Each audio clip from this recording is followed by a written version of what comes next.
Matt, good morning to you. Well, Vice President Mike Pence flying in to strike a deal after just 4 hours of talks with Turkey's President Erdogan. Under the terms of this arrangement, what we will see is Turkey agreeing to pause, key word there, pause Operation Peace Spring in order to allow YPG fighters to exit the safe zone over the next 120 hours. In exchange, the United States has also agreed to not levy any new sanctions against Turkey's economy or its government ministers. And when we do eventually see a full ceasefire, the US has also agreed to remove those sanctions that we were talking about earlier on in the week. The Vice President claiming this as a victory for both sides.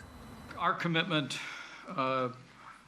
with Turkey is that we will work with YPG members, and we also know as Syrian Defense Forces, to facilitate an orderly withdrawal over the next 120 hours.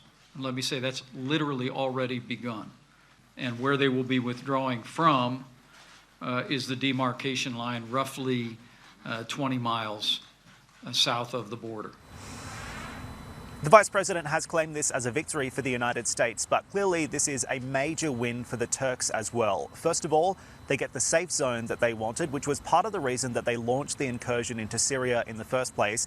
They get sanctions relief from the United States, which also goes to show how this president prefers to use sanctions as a tool of leverage in foreign policy negotiations. And domestically, President Erdogan can also say that he's been able to neutralize 700 terrorists now as a result of this campaign. So a major win for him. But questions remain about the overall effectiveness of this, Matt. First of all, we don't have any information on who is going to monitor this pause or ceasefire, as the United States calls it.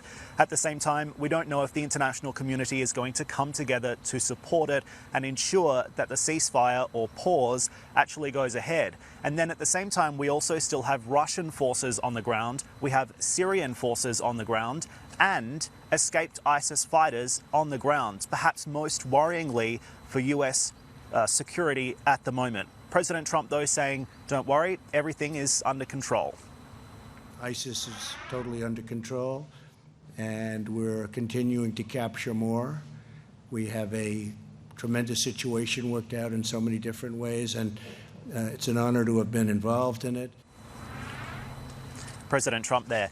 Meanwhile, what we've also seen is pushback back at home in the United States with top House Speaker, the top Democrat, Nancy Pelosi, saying that this is a sham deal. She said this flip-flopping on sanctions from the United States, from President Trump, essentially undermines America's foreign policy. She's criticized this deal, which basically saw President Trump using sanctions as a tool of leverage, hitting Turkey's economy earlier in the week, and then reversing course and deciding to remove them in order to have a win when it comes to Turkey's incursion into Syria. So clearly a lot more to unfold domestically, politically for President Trump. And of course, big questions still remain about whether or not this deal is going to be effective at all, Matt. Back to you.